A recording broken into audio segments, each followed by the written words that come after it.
तो चलिए स्टार्ट करते हैं क्वेश्चंस को ना। और आज हम जो करेंगे बेसिक कॉन्सेप्ट वाले क्वेश्चंस करेंगे, डीसी जनरेटर के जो थ्योरेटिकल क्वेश्चंस हैं, फिर धीरे धीरे लेवल को अच्छा करेंगे जिस लेवल के क्वेश्चंस आपके पास आते हैं।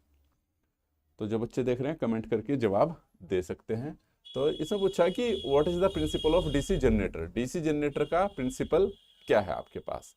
तो भाई डीसी जनरेटर क्या है, सिंपल सी बात है, जनरेटर सिंपल सी बात है जो आपके पास मैकेनिकल पावर को इलेक्ट्रिकल पावर में बदलता है। इसका बेसिक सा प्रिंसिपल है, कोई भी कंडक्टर जब किसी मैग्नेटिक फील्ड में मूव करता है तो उस कंडक्टर के अक्रॉस हमें ईएमएफ मिलता है या वोल्टेज मिलता है। ठीक है, उसी वोल्टेज को हम यूटिलाइज करते हैं अपने घरों में, इक्विपमेंट्स में जो भी इलेक्ट्रिसिटी से चलाते हैं।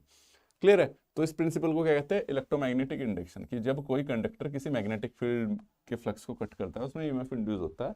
ये प्रिंसिपल क्या रहता है मेरा, इलेक्ट्रोमैग्नेटिक इंडक्शन। तो ऑप्शन हो जाएगा आपके पास ए। अब देखो ये सवाल भी बड़ा अच्छा है। ठीक है, अभी थ्योरी वाले सवाल लिए हैं आज मैंने मोस्टली ज़्यादातर। ठीक है, आगे देखेंगे न्यूमेरिकल्स भी है, छोटे मोटे न्यूमेरिकल्स हैं वो भी हमने लिए हैं।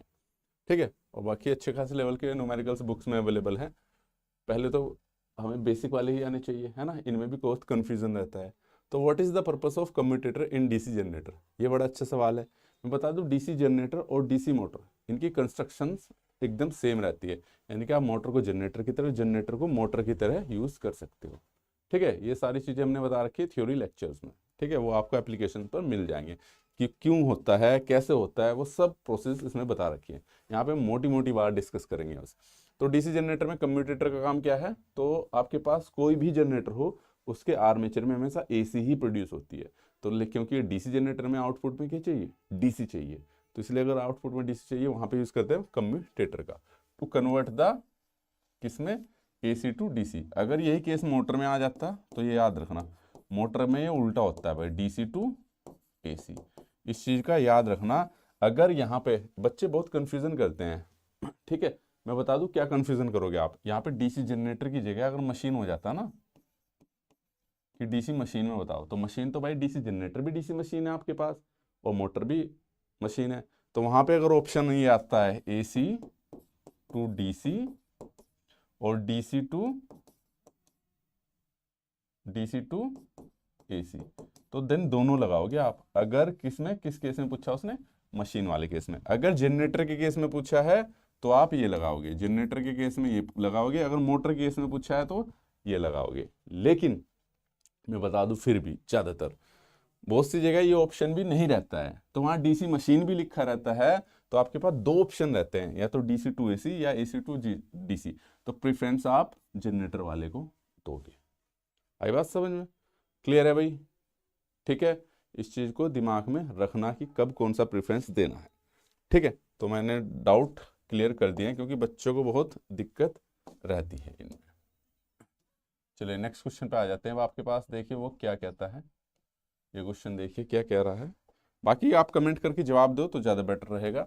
ठीक है, what type generator require the external excitations. तो इसने पूछा कि भाई एक्सटर्नल एक्साइटेशंस, अभी एक्सटर्नल एक्साइटेशन क्या होती है।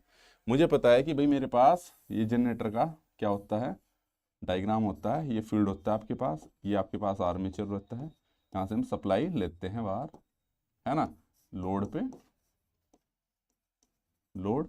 और ये आपके पास क्या होती है, ये फील्ड वाइंडिंग होती है। अगर इस फील्ड वाइंडिंग को मैं सप्लाई कहां से दूं, एक्सटर्नल सप्लाई दूं, एक्सटर्नल सप्लाई दे दें, तो इसी को क्या बोलते हैं हम, सेपरेटली एक्साइटेड डीसी जनरेटर। अगर मैं इसी को, ये भी तो सप्लाई दे रहा है, अगर इसी की सप्लाई में इसमें दे देता और यहां से इसमें दे देता, तो इसको मैं क्या बोल देता, सेल्फ एक्साइटेड डीसी जनरेटर। यानी कि जिसके फील्ड को सप्लाई उसी के आर्मेचर से मिल रही है उसको मैं सेल्फ एक्साइटेड बोलूंगा, और जब कहीं दूसरे से मिल रही है तो उसको मैं सेपरेटली एक्साइटेड। तो इसने क्या बोला है कि रिक्वायर एक्सटर्नल एक्साइटेशन, किसमें पड़ती है आपको, सेपरेटली एक्साइट जनरेटर में। ठीक है, बाहरी एक्साइटेशन की जरूरत आपको इसमें पड़ती। चलिए नेक्स्ट क्वेश्चन पे चलते हैं। अब आपके पास देखिए वो क्या कहता है भाई।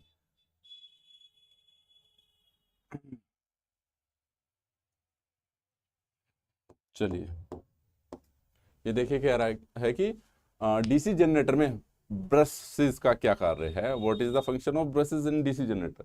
तो ब्रश का क्या कार्य है भाई, आपके पास आर्मेचर के ऊपर ब्रश रखे रहते हैं, आर्मेचर, ठीक है, कम्यूटेटर भी लगा रहता है, उसके बाद ब्रश रहते हैं। तो ब्रश क्या करता है आपके पास, ठीक है, ब्रश इस तरीके से कॉन्टैक्ट में रहता है कि आपके पास कम्यूटेटर घूम रहा होता है और ऐसे कनेक्ट रहता है, कॉन्टैक्ट रोटेशनल पार्ट से कॉन्टैक्ट में रहता है। तो बेसिकली यहाँ से सारी करंट जाती है लोड पे, तो बेसिकली ये लोड को क्या देता है, सप्लाई देता है। ये क्या है, सप्लाई देने का कार्य करता है, to carry the current to the external circuit, ठीक है। तो यानी कि ऑप्शन हो जाएगा आपके पास A is the right answer. Clear है, चलिए खैर कोई नहीं, इस तरह क्वेश्चन मैंने कहा था ये बाद में डाल लेंगे हम न्यूमेरिकल्स, इस तरह क्वेश्चन लूंगा मैं न्यूमेरिकल्स बाद में, ठीक है। आज थ्योरी वाले पार्ट करते हैं इसमें। यदि डीसी जनरेटर के आर्मेचर का प्रतिरोध बढ़ता है तो क्या होता है। इसने बोला कि भाई आर्मेचर का प्रतिरोध अगर बढ़ेगा तो क्या होगा। अब देखना, voltage increase, voltage decrease, speed increase या करंट इंक्रीज। आर्मेचर का प्रतिरोध बढ़ा रहा है भाई, तो सिंपल सी बात है, ये होता है आपके पास आर्मेचर।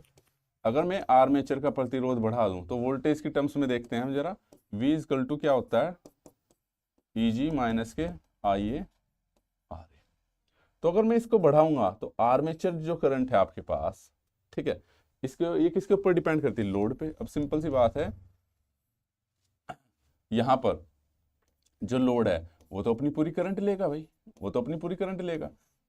यहाँ पे लोड करंट तो फिक्स है, लेकिन आर्मेचर का रेजिस्टेंस बढ़ा दोगे तो यानी कि ये वाला ड्रॉप क्या होगा, ड्रॉप क्या होगा आपके पास, आर्मेचर का ड्रॉप बढ़ेगा। और आर्मेचर का ड्रॉप बढ़ेगा तो टर्मिनल की वोल्टेज क्या होगी, कम होगी।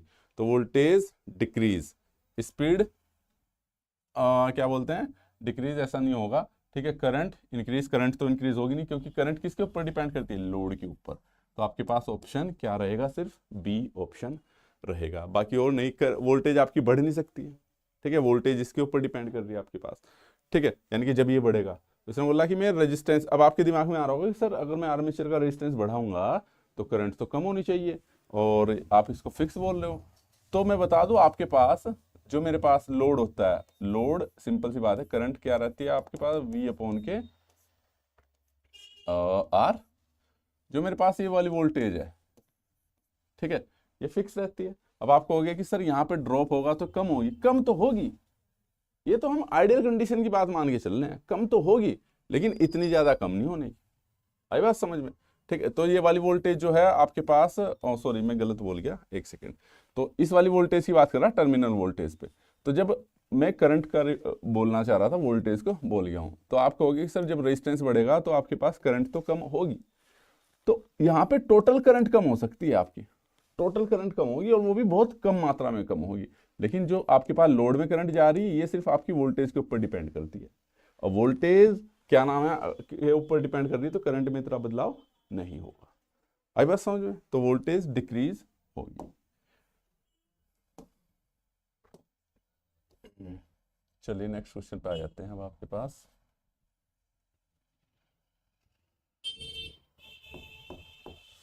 ठीक है, इसने पूछा है कि यदि एक डीसी जनरेटर में 240 वोल्ट का उत्पन्न ईएमएफ है, इफ हैज जनरेटेड ईएमएफ इतना है, आर्मेचर रेजिस्टेंस इतना है, and the supply current of 10 ampere, what is the terminal voltage.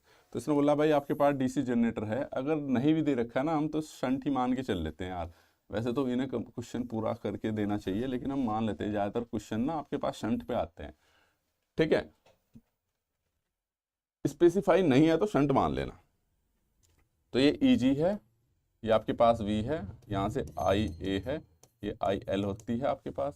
तो इसने क्या बच्चा, टर्मिनल वोल्टेज। तो हमने इक्वेशन पढ़ी, EG equal to V minus के IA RA। भाई पहले बता दूं, जब तक कॉन्सेप्ट नहीं पढ़ोगे, जब तक कॉन्सेप्ट नहीं पढ़ोगे तो कुछ समझ में नहीं आएगा। यहाँ पे मैं डायरेक्ट फॉर्मूला लिख रहा हूँ, लेकिन थ्योरी लेक्चर में ये साफ साफ बता रखा है क्यों आया, कैसे KVL KCL लगना है। बहुत ईजी है अगर आप लेक्चर देख लोगे तो, थ्योरी लेक्चर, ठीक है, एप्लीकेशंस पर अवेलेबल है। तो V इक्वल टू क्या हो जाएगा, सॉरी EG इक्वल टू, तो ये V प्लस IA RA होता है। तो V इक्वल टू, मोटर की लिख दी,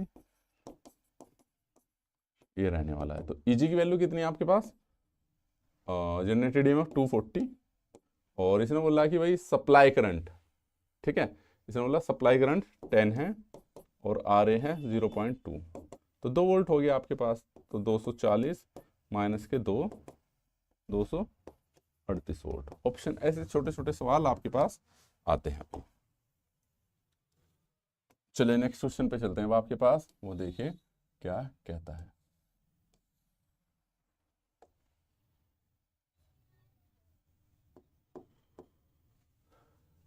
ठीक है, जब लोड बढ़ता है, ठीक है, तो डीसी जनरेटर में what happen the terminal voltage when the load increase. देखो कितना अच्छा सवाल है। ऐसे ऐसे सवाल बहुत आते हैं आपके पास। लोड बढ़ेगा तो टर्मिनल वोल्टेज पे क्या फर्क पड़ेगा, देख लेते हैं। सिंपल सी बात है भाई, लोड बढ़ रहा है तो यानी कि करंट बढ़ रही है।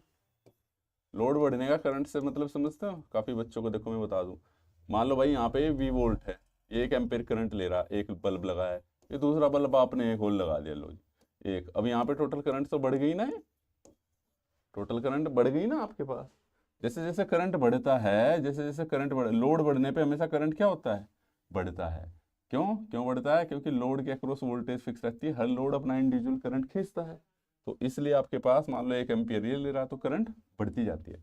तो लोड बढ़ने से क्या होता है, करंट बढ़ती है। और अगर करंट बढ़ रही है तो इसने टर्मिनल वोल्टेज पूछा है, तो V इजकल टू इक्वेशन है EG माइनस के IA RA। और जो लोड पे जो करंट आ रही है वो सारी आर्मेचर से होकर गुजरती है, तो दैट मीन्स IA बढ़ रही है। IA बढ़ रही है तो ड्रॉप बढ़ेगा। ड्रॉप क्यों बढ़ता है, आर्मेचर के कारण भी और जो वायरिंग रेजिस्टेंसेस के कारण भी। तो सिंपल सी बात है, ये बढ़ेगा तो ये वाली कम होगी। तो टर्मिनल वोल्टेज क्या होती है, डिक्रीज होती है लोड के बढ़ने पे। ये यहाँ नहीं, आपके घरों में भी अगर आप लोड बढ़ाओगे तो आपके पास हमेशा करंट की वैल्यू, वो सॉरी टर्मिनल वोल्टेज कम होती है। तो इसलिए लोड बढ़ने पे आपके घरों में देखा होगा बल्ब भी हल्का सा डिम हो जाता है। उसका कारण यही है, उसका कारण सिंपल सी बात है, देखो मैं बता दूं क्यों होता है वो भी। आपके यहाँ एक फेज है, एक फेज ले लेते हैं, एक न्यूट्रल ले लेते हैं। ठीक है, एक फेज है, न्यूट्रल है। आपके पास ये बल्ब है ना, ये मान लो 1 एम्पीयर करंट खींच रहा है। अब आपके पास दूसरा लोड भी है, ये भी मान लो 1 एम्पीयर की करंट खींच रहा है। तो यहाँ पे इस वायर का कुछ ना कुछ रेजिस्टेंस रहता है, इसका कुछ ना कुछ रेजिस्टेंस रहता है। तो जब यहाँ पे करंट बढ़ती है तो इसकी आई भी बढ़ती है। जब इसकी आई बढ़ती है तो इसमें क्या होता है, ड्रॉप। क्या बढ़ जाता है, ड्रॉप। ड्रॉप बढ़ने से यहाँ पे टर्मिनल वोल्टेज में क्या आती है, कमी। जब टर्मिनल वोल्टेज में कमी आती है तो P is equal to V square upon R से। तो वोल्टेज में कमी तो पावर में कमी, पावर कंजप्शन में कमी, तो इसलिए ब्राइटनेस थोड़ी सी कम दिखाई देती है आपको घरों में भी। क्लियर है। तो लोड बढ़ने में हमेशा टर्मिनल वोल्टेज कम ही होती है। आई बात समझ में। ठीक है, ये हर जगह है, चाहे ऑल्टरनेटर में भी हो वहां पर भी होगा। डीसी जनरेटर की बात नहीं कर रहा मैं, ऑल्टरनेटर में भी करोगे तो वहां पर भी यही होगा भाई। चलिए नेक्स्ट क्वेश्चन पे आ जाते हैं। अब आपके पास देखिए क्या कहते हैं, what is the main advantage compound generator. जो कंपाउंड जनरेटर हो, कंपाउंड जनरेटर क्या है, जिसमें 2 फील्ड वाइंडिंग होती है, एक शंट एक सीरीज। ठीक है, ये भी आपके अलग अलग टाइप के होते हैं, फ्लैट टाइप, ठीक है, डिफरेंशियल टाइप और कम्युलेटिव कंपाउंड। तीनों की कैटेगरी मेंशन कर रखी है, क्या किस तरीके से काम करते हैं वो सब भी। ठीक है, तो इसने पूछा कि क्या मेन लाभ है उसका, तो भाई सिंपल सी बात है, इसका वोल्टेज रेगुलेशन बहुत अच्छा रहता है। यानी कि लोड बढ़ने पर इसकी वोल्टेज में कमी नहीं आती है, बेसिकली ये है। ठीक है, और वोल्टेज रेगुलेशन, जबकि ऐसा क्या होता है, क्योंकि जब लोड बढ़ता है तो इसकी सीरीज फील्ड वाइंडिंग में भी फ्लक्स बढ़ता है लोड के साथ साथ, इसलिए नेट फ्लक्स में कमी नहीं आती है, रिजल्टेंट फ्लक्स में कमी नहीं आती है। यही एक कारण है कि इसका वोल्टेज रेगुलेशन अच्छा रहता है। चलिए भाई नेक्स्ट सवाल का जवाब दीजिए यार, कमेंट नहीं कर रहे आप हैं। अब धीरे धीरे बाकी के जितने भी क्वेश्चन हैं एप्लीकेशन पे मिलेंगे, क्योंकि यहाँ पे तो आप लाइव देखते नहीं, है ना। तो अपना जिन्होंने बेचारों ने खर्च कर रखा है उनको मिले बेस्ट तरीके से।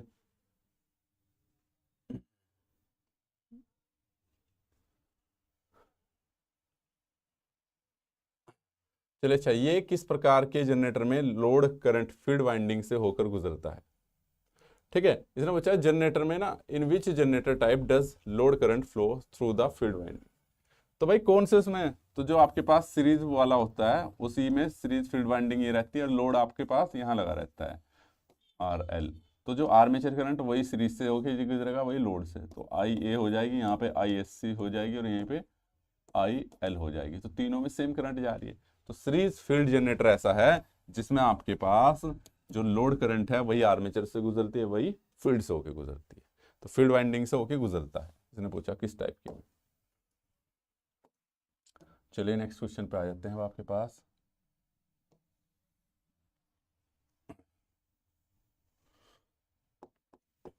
चलिए ये देखिए क्या कह रहा है कि भाई जो आपके पास what happen to the terminal voltage in over compound DC generator when the load increase.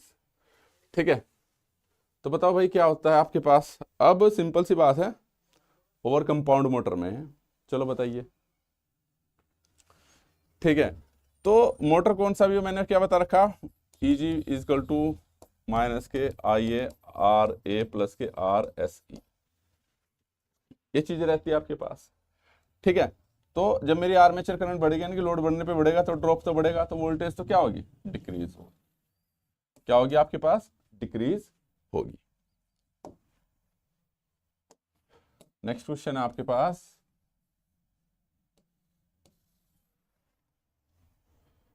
इसमें आ जाते हैं जरा। बैटरी चार्जिंग जो है, which type generator use for battery charging. Constant voltage चाहिए होती है, ऐसा एक ही जनरेटर देता है आपका शंट जनरेटर। शंट जनरेटर की क्या खास बात है, एक तरीके से आपके पास कांस्टेंट वोल्टेज प्रोवाइड करता है, चाहे आपका लोड बढ़ रहा है या घट रहा है। ठीक है, चलिए नेक्स्ट क्वेश्चन पे आ जाते हैं अब आपके पास। डीसी जनरेटर में आर्मेचर रिएक्शन क्या है। तो भाई आर्मेचर रिएक्शन क्या होता है, एक सिंपल सी बात है, एक मेरे पास फील्ड होती है, ठीक है, एक आर्मेचर होता है। तो आर्मेचर का जब फ्लक्स, ठीक है, इसका खुद का फ्लक्स हो रहा होता है, ठीक है, तो आर्मेचर का भी कुछ फ्लक्स होता है। तो जब इसका फ्लक्स होता है वो इस मेन फ्लक्स को इफेक्ट करता है, इसी प्रोसेस को हम आर्मेचर रिएक्शन बोलते हैं। ठीक है, तो इफेक्ट द आर्मेचर, मुख्य फ्लक्स को आर्मेचर फ्लक्स का प्रभाव आर्मेचर रिएक्शन है, मैकेनिकल लॉस और तो कुछ बचता ही नहीं। Option A is a right answer. ठीक है, इसके इफेक्ट होते हैं और बाद में पढ़ेंगे हम, क्वेश्चन डाल रखे हैं हम, है ना। अब इफेक्ट तो डाल रहा है, कैसा डाल रहा, अच्छा डाल रहा, बुरा डाल रहा, तो इस पे बहुत क्वेश्चन आते हैं। जैसे जैसे क्वेश्चन आएंगे पढ़ोगे तो आपको चीजें क्लियर हो जाएगी। डीसी जनरेटर में इंटरपोल का उद्देश्य क्या है, reduce the armature reaction, increase the speed, reduce the copper loss, improve the cooling. तो आर्मेचर रिएक्शन को रिड्यूस करना है, क्योंकि इंटरपोल्स कहाँ होते हैं आपके पास भाई, ये जो मेन पोल होते हैं इनके बीच में आपके पास छोटे छोटे पोल होते हैं, इन्हीं को हम क्या बोल देते हैं, इंटरपोल। ये आर्मेचर के साथ क्या होते हैं, सीरीज में कनेक्टेड रहते हैं आपके पास।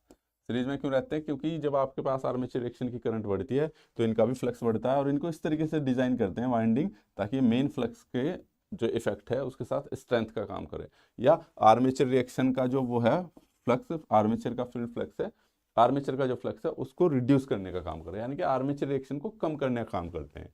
ठीक है, to reduce the armature reaction, ताकि हमें टर्मिनल वोल्टेज पर वोल्टेज सही मिलती रहे। चलिए अच्छा, नेक्स्ट क्वेश्चन है, इसमें दो जनरेटर में समांतर ऑपरेशन के लिए शर्त क्या है। तो भाई इसने same voltage rating, same load capacity, same speed, same field resistance, इस चीज से कोई फर्क नहीं पड़ता इन तीनों से, लेकिन आपके पास वोल्टेज रेटिंग सेम होनी चाहिए। अगर वोल्टेज रेटिंग सेम नहीं होगी तो उनमें पोटेंशियल डिफरेंस क्रिएट हो जाएगा, सर्कुलेटिंग करंट फ्लो स्टार्ट हो जाएगी। सर्कुलेटिंग करंट का मतलब दूसरा मोटर आपका जनरेटर की तरह काम करने, वो सॉरी मोटर की तरह काम करना स्टार्ट हो जाएगा। आई बात समझ में। तो अलग अलग कैपेसिटी हो सकती है, अलग अलग सेम स्पीड भी हो सकती है, अलग भी हो सकती है, सेम फील्ड रेजिस्टेंस अलग भी हो सकता है, लेकिन हम क्या है डीसी जनरेटर को समांतर में कर रहे हैं। तो समांतर में हमें क्या चाहिए भाई, वोल्टेज चाहिए, बस हमें क्या चाहिए, वोल्टेज। हमें नहीं पता अंदर क्या जुगाड़ कर रखा तुमने, इसमें क्या कर रखा है, इसमें इससे हमें कोई लेना देना नहीं, हमें तो बाहर लोड कनेक्ट करना है भाई, बाहर लोड कनेक्ट करना है ना। तो हमें यहाँ का जो फीचर्स है, यहाँ पे क्या मिल रही, वोल्टेज, वो ठीक ठाक रहनी चाहिए। अंदर तुम कुछ भी जुगाड़ करो, इसमें कुछ भी करो, कम पे चलाओ, ज़्यादा पे चलाओ, कुछ भी चलाओ, लेकिन वोल्टेज रेटिंग क्या रहनी चाहिए, सेम। अब मान लो यहाँ पे 50 वोल्ट है, इसकी 40 वोल्ट होगी, तो इसके अक्रॉस तो पोटेंशियल डिफरेंस क्रिएट हो गया 10 वोल्ट का, ये तो करंट लेना स्टार्ट कर देगा और फिर ये मोटर की तरह बिहेव करना स्टार्ट कर देगा। ठीक है, तो इसलिए दोनों की वोल्टेज क्या होनी चाहिए, सेम होनी चाहिए। चलिए, इनका सारा एक्सप्लेनेशन बुक में कर रखा है भाई हमने, जो आपके पास बुक है एप्लीकेशन के लिंक में दे रखी है, नीचे भी लिंक मिल रखा है, बुक सारा एक्सप्लेनेशन दे रखा है, कौन सा कैसे काम करता है, बेहतरीन कंटेंट के साथ चैप्टर वाइज बुक दे रखी है। खोलोगे तो इंडेक्स भी मिल जाएगा, 2 चैप्टर फ्री है उसमें। ठीक है, पढ़ के देखो, मजा आए तो आगे बढ़ना, लेना, आगे की प्रैक्टिस करना। 2 शंट जनरेटर पैरेलल में जुड़े हैं, टर्मिनल ए की वोल्टेज इतनी है, ठीक है, और टर्मिनल बी की 255 है, तो कौन सा अधिक लोड शेयर करेगा, अधिक वोल्टेज किस पे, इस पे। तो करंट भी आपकी इसमें ज़्यादा अधिक रहेगी, तो करंट इसमें अधिक रहेगी तो सिंपल सी बात है आपके पास करंट बियरिंग कैपेसिटी ज़्यादा रहेगी, तो लोड बी वाला अधिक वो लेगा, ठीक है, बी वाला अधिक लोड लेगा, ठीक है। लिफ्ट में आमतौर पर किस प्रकार का जनरेटर यूज किया जाता है, तो भाई कंपाउंड जनरेटर यूज किया जाता है, क्योंकि लोड घटता बढ़ता रहता है, ठीक है। कंपाउंड जनरेटर में दोनों शंट जनरेटर और सीरीज जनरेटर दोनों की इफेक्ट रहता है, ठीक है, दोनों की वाइंडिंग रहती है, तो दोनों की तरह काम करता है। चलिए नेक्स्ट क्वेश्चन पे आ जाते हैं, अब देखिए क्या कहता है। इसने पूछा कि what happen if the brush DC generator are not place neutral plane. तो न्यूट्रल प्लान का मतलब MN/GN होता है, आपको पता, ठीक है। और अगर हम न्यूट्रल एक्सिस पे नहीं रखेंगे तो फ्लक्स कट होगा और उसमें EMF इंड्यूस होगा, ठीक है, उससे करंट फ्लो की स्पार्किंग होने के चांसेस रह जाते हैं आपके पास, तो स्पार्किंग होती है, ठीक है। MN/GN के कॉन्सेप्ट पे आएंगे आगे, क्वेश्चंस को हम पढ़ेंगे इसमें, ठीक है। वैसे मैंने बता रखा है थ्योरी में MN/GN है क्या, क्लियर है। और मैंने बता रखा बेटा बिना लेक्चर देखे तो इनको डायरेक्ट करोगे तो समझ में नहीं आएगा, बट मैं तो यहाँ पे ये बता रहा हूँ कि आपको जिस चीज़ में कंफ्यूजन होगा कि इस क्वेश्चन में आप ये गड़बड़ कर सकते हैं, तो लेक्चर देखना तो बहुत इंपॉर्टेंट है। और बिना लेक्चर देखे अगर आप सोचते हो कि कंपटीशन निकल जाएगा, सिर्फ MCQ करे काम हो जाएगा, तो ऐसा तो बिल्कुल पॉसिबल नहीं, ये गलतफहमी तो दिमाग से निकाल देना, ठीक है। बिल्कुल भी, जब तक आप कॉन्सेप्ट पढ़ोगे नहीं तो कहाँ से सीखोगे, ये तो प्रैक्टिस है, बस पहले सीखो और फिर करो। What part of DC generator required the most frequent maintenance। इसने पूछा कि कौन सा पार्ट है डीसी जनरेटर का जिसे बहुत जल्दी जल्दी रिक्वायरमेंट की जरूरत पड़ती है। ब्रश हो गया, कम्यूटेटर हो गया, आर्मेचर। तो भाई देखो सबसे अधिक जो जरूरत पड़ती है हमारे पास ब्रश को पड़ती है। ब्रश को ही क्यों पड़ती है भाई, घूमता तो कम्यूटेटर भी है, ब्रश जबकि फिक्स रहता है। तो अगर मैं जो कम्यूटेटर है वो हार्ड का बना होता है, हार्ड मटेरियल का, कंपेयर टू ब्रश। ऐसा नहीं ब्रश को नहीं बना सकते, हार्ड बना देंगे फिर कम्यूटेटर टूट जाएगा, वो कॉस्टली होगा। तो ब्रश तो ऐसे कॉन्टैक्ट में रहता है, ये घूमता रहता है। तो हम किसे खराब करना चाहेंगे, जो इजीली बदला जा सकता है, ब्रश को खराब करते हैं जानबूझ के, इसे थोड़ा वो हल्के मटेरियल का बनाते हैं कंपेयर टू कम्यूटेटर के। तो इसलिए ब्रश को बार बार मेंटेनेंस की जरूरत पड़ती है। इसलिए क्या नाम है आपके पास ऐसे ये डीसी मोटर में भी रहता है, ठीक है भाई। इसलिए आजकल एसी मोटर ने बहुत ज्यादा रिप्लेसमेंट भी कर दी है, वो जब मोटर पे क्वेश्चंस पे आएंगे हम तब डिस्कस करेंगे। ओके चलिए नेक्स्ट क्वेश्चन पे आ जाते हैं अब आपके पास। इसने पूछा डीसी शंट जनरेटर पर गति पर लोड का क्या इफेक्ट पड़ता है। और बड़ा इंटरेस्टिंग सवाल है इसमें, अच्छे को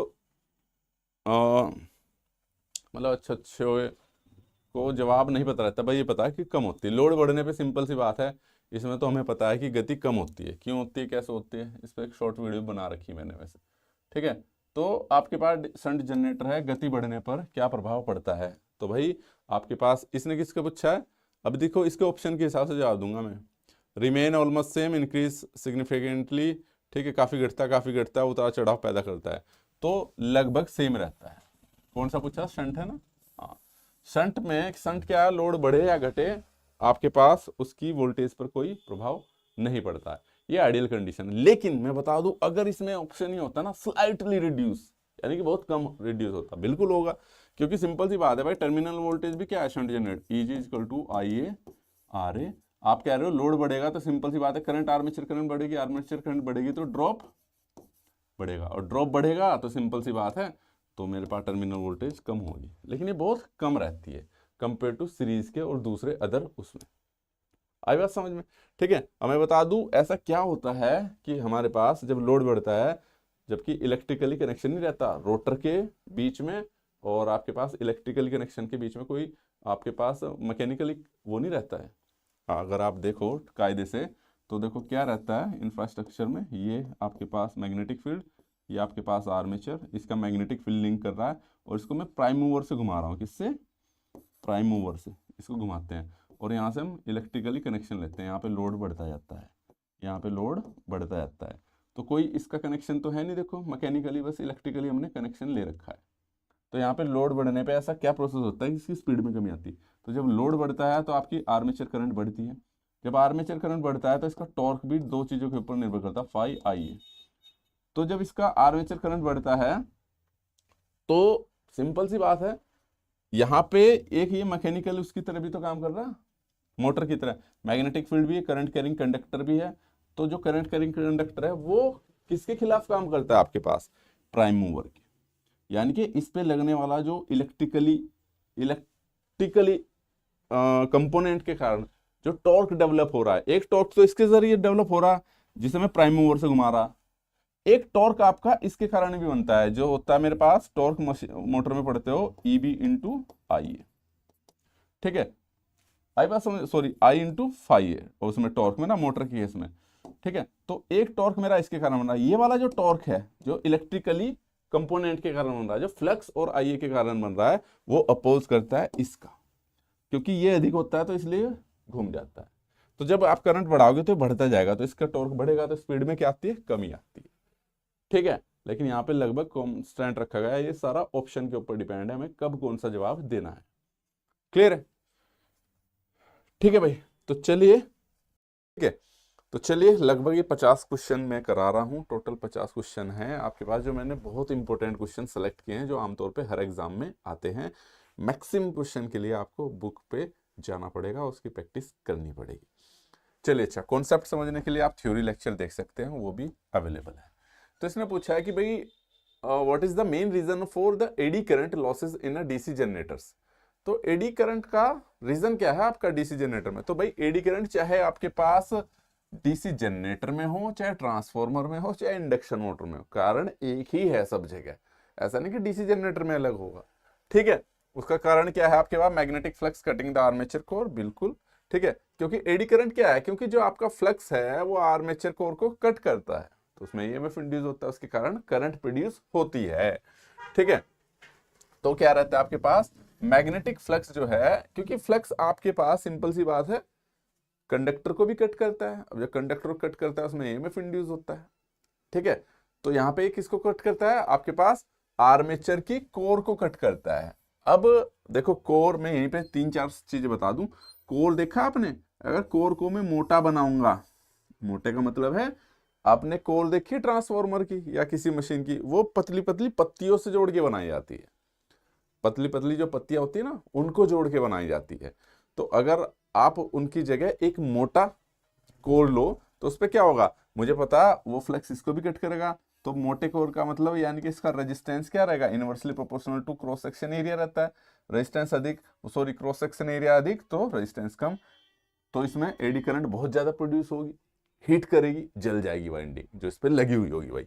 तो हम क्या करते हैं, हम इसको बारीक बारीक हिस्सों में काट देते हैं भाई, और काट देने से यानी कि पतले पतले हिस्सों में फिर जोड़ते हैं। अब इससे क्या है, और साथ में इसमें क्या रहता है आपके पास, इनको ही हम लेमिनेशन बोलते हैं, साथ में ये बारीक बारीक पत्तियों को इंसुलेट भी कर देते हैं। तो जब जो करंट केवल इसमें फ्लो हो रही है, इसमें इसमें इसमें, तो इतनी ज्यादा नहीं होती है। तो इसलिए इसको बारीक बारीक, आपने देखा होगा छोटे छोटे स्टेबलाइजर देखे होंगे, तो पत्तियों को जोड़ के बनाए जाते हैं आपके पास कोर, कभी भी मोटे आयरन की नहीं बनाते हैं, पतली पतली पत्तियों में बनाते हैं, चाहे वो ट्रांसफॉर्मर में हो, चाहे आपके पास इंडक्शन मोटर में हो, चाहे डीसी जनरेटर में हो। तो भाई ये क्वेश्चन ध्यान रखना, एडी करंट पे क्वेश्चन आता ही आता है, और ये केस में रहता है आपके पास, ठीक है। ये भी पूछा जाता है एडी करंट को कम करने के लिए क्या करते हैं, हम कोर को लेमिनेट करते हैं। क्लियर है, ट्रांसफॉर्मर में भी क्वेश्चन हम डिस्कस करेंगे भाई। चलिए नेक्स्ट क्वेश्चन पे आ जाते हैं। अब देखिए अगला क्वेश्चन क्या कहता है, अगले क्वेश्चन पे आ जाते हैं जरा, ठीक है। ये देखिए क्या कह रहा है कि डीसी जनरेटर में कौन सा लॉस, ठीक है, लोड के which loss DC generator remains constant in respect of the load, ठीक है, यानी कि लोड के बावजूद भी स्थिर रहता है। तो भाई दो तरह के लॉस होते हैं आपके पास, एक आपके पास कांस्टेंट लॉस, एक वेरिएबल लॉस। वेरिएबल लॉस वो लॉस जो लोड के बढ़ने या घटने पे कम ज्यादा होते हैं, लेकिन कुछ लॉस ऐसे होते हैं लोड बढ़े या घटे कोई फर्क नहीं पड़ता, ऐसे लॉसेस को हम कांस्टेंट लॉस कहते हैं। और कांस्टेंट लॉस को हम आयरन लॉस भी बोलते हैं या कोर लॉसेस भी बोलते हैं। तो होते हैं आपके पास कौन से, आयरन लॉसेस, ठीक है। आई बात समझ में। चलिए अच्छा, नेक्स्ट क्वेश्चन पे आ जाते हैं अब आपके पास। ये देखिए क्या कहता है जल्दी से। ये बोल रहा है कि एक जनरेटर है जिसका आर्मेचर रेजिस्टेंस है 0.2 ओम, सप्लाई कर रहा है 50 ampere current to the load 230 volt पे, कैलकुलेट द पावर लॉस। तो भाई इसने क्या बोला, भाई मेरे पास एक जनरेटर है, ठीक है जनरेटर है, इसने बोला कि बाहर लोड है, ये आपके पास ये RL है, इसको ये 230 वोल्ट की सप्लाई दे रहा है, कितनी 230 वोल्ट की सप्लाई दे रहा है। और तो क्या हो गया यहाँ पे, इसने बोला कि भाई करंट जा रही 50 की और इसका रेजिस्टेंस इसने दिया 0.2 ओम। तो इसमें जो लॉसेज होते हैं कौन से आर्मेचर में, I स्क्वायर RA लॉसेज होते हैं। I की वैल्यू है 50 का स्क्वायर कर दो और इंटू 0.2, तो 5 पंजे 2500 हो जाएगा इंटू 0.2, तो ये हो गया आपके पास 25 दूनी 50, ठीक है, तो 500 वाट आ जाएगा। इसमें ऑप्शन हो जाएगा बी। क्लियर है, ऑप्शन आ जाएगा B. Chat disconnected, okay disconnect हो गया था।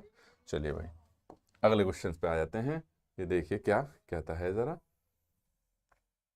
चलिए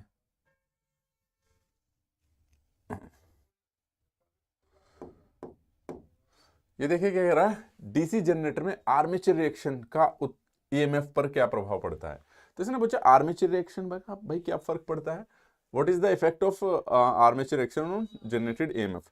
तो भाई आर्मेचर रिएक्शन क्या बता रखा मैंने, आर्मेचर से जब करंट गुजरेगी तो उसके चारों ओर भी फ्लक्स बनेगा और वो फ्लक्स इसको इफेक्ट करेगा फील्ड फ्लक्स को, जो फील्ड का फ्लक्स है बाहर के फ्लक्स को, तो यानी कि वो फ्लक्स को क्या करेगा, इफेक्ट करेगा, वो फ्लक्स को क्या कर देता है, कम कर देता है, ठीक है। क्योंकि आर्मेचर रिएक्शन के भी दो इफेक्ट होते हैं, एक क्रॉस मैग्नेटाइजेशन,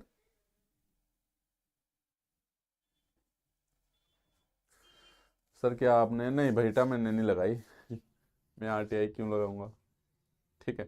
तो कहाँ थे हम, हाँ, तो मेन फ्लक्स को क्या कर देगा, वो रिड्यूस कर देगा, मेन फ्लक्स को क्या कर देगा, वो रिड्यूस कर देगा, क्योंकि दो इफेक्ट रहते हैं, क्रॉस मैग्नेटाइजेशन डीमैग्नेटाइजेशन, ठीक है। तो अगर मेरे पास मुझे पता है जनरेटेड ईएमएफ रहता है डायरेक्टली प्रोपोर्शनल टू फाई रहता है, फ्लक्स रिड्यूस तो जनरेटेड ईएमएफ भी रिड्यूस, तो रिड्यूस द ईएमएफ, तो आर्मेचर रिएक्शन क्या करता है, आपका रिड्यूस करता है। आर्मेचर रिएक्शन के भी क्या रहते हैं आपके पास, AR के दो वो रहते हैं, क्रॉस मैग्नेटाइजेशन और डीमैग्नेटाइजेशन। क्रॉस मैग्नेटाइजेशन देखे जाए तो डिस्टोर्ट करता है, क्या करता है, डिस्टोर्ट डेविएट, और ये क्या करता है आपका, रिड्यूस करता है, कम करता है, रिड्यूस करता है। आई बात समझ में भाई।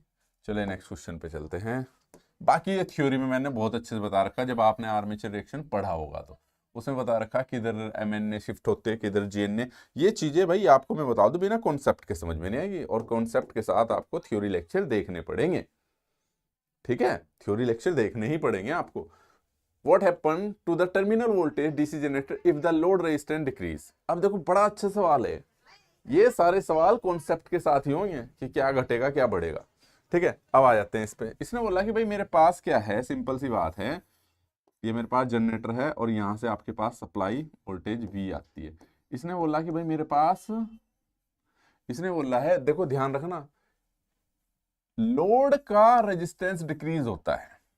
अब ध्यान देना आप, ठीक है, मान लो मैं शंट जनरेटर ले लेता हूं, कोई सा भी ले लो, ठीक है। लोड का रेजिस्टेंस डिक्रीज होता है, लोड के रेजिस्टेंस को डिक्रीज होने का मतलब और लोड को कम होने का मतलब, दोनों में बहुत अंतर रहता है, ठीक है। Let me clear first.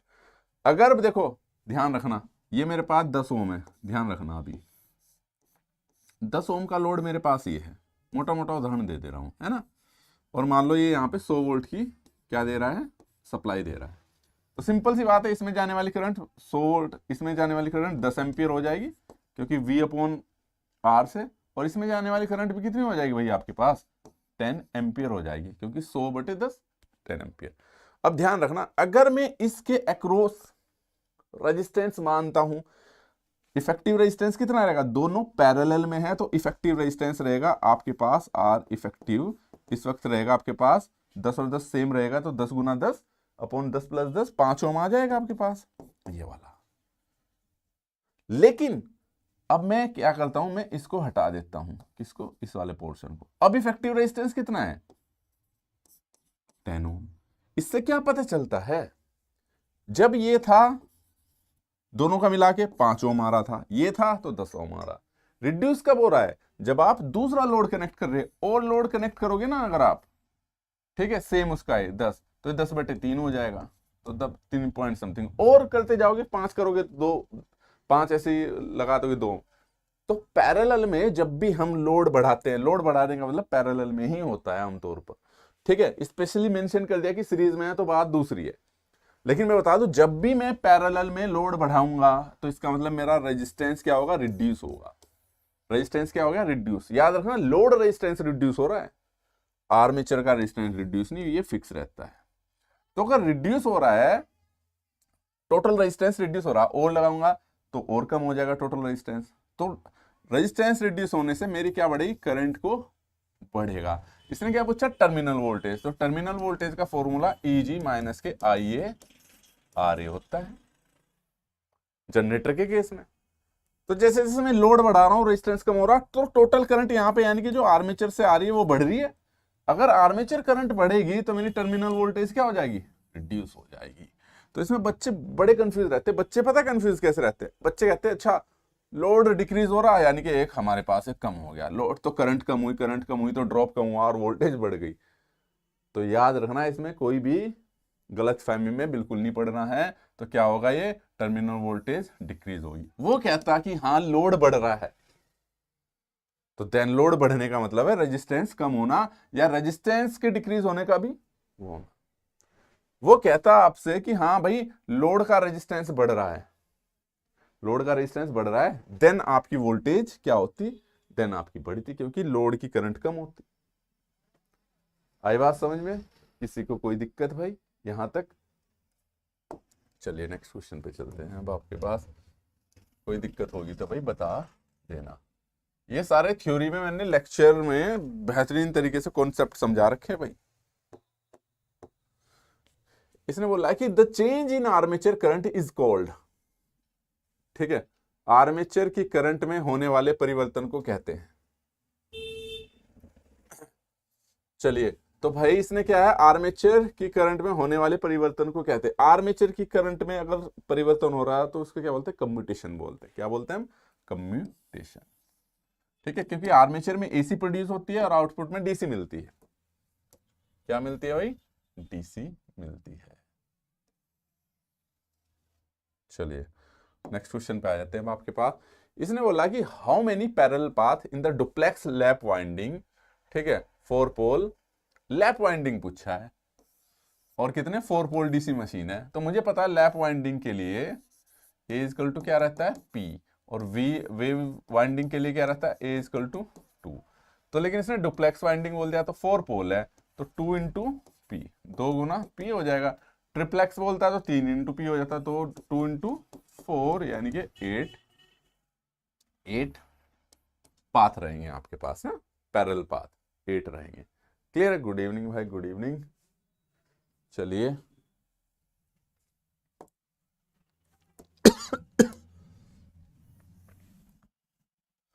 Next question पे आ जाते हैं आपके पास, ठीक है। डीसी जनरेटर में इसने क्या बोला, what is the reason of DC generator failing to the built up the voltage. तो भाई जो है आपके पास रॉयल भारती, चलो जवाब दो जब आप देख रहे हो। तो इसने बोला कि डीसी जनरेटर में ना क्या कारण है, आपका वोल्टेज नहीं बन। देखो वोल्टेज बनने का मतलब है आपके पास Eg डायरेक्टली प्रोपोर्शनल दो चीजों के ऊपर निर्भर करते हैं, फाई और एन। सिंपल सी बात है, जनरेटर का कंस्ट्रक्शन आपने पढ़ा होगा थ्योरी लेक्चर अगर देख लिए होंगे तो। ये फील्ड रहता है जब इसमें कोई कंडक्टर कट करता है, ठीक है, एक तो ये फ्लक्स चाहिए और इसमें मेरे को क्या चाहिए, मोशन। फ्लक्स चाहिए, फ्लक्स को कट करने वाला, चाहे फील्ड को घुमा लो चाहे इसको घुमा लो, EMF इंड्यूस होगा यहाँ पे। इसके टर्मिनल पे क्या मिलेगा हमें, वोल्टेज मिलेगा। अब यहाँ पे वोल्टेज मिलता है तो सिंपल सा कारण क्या है आपके पास, फ्लक्स में क्या पूछा है इसने कारण, हाँ, या तो स्पीड 0 हो जाए, एन क्या हो जाए 0, तब नहीं बनेगा, या फ्लक्स 0 हो जाए, है ना।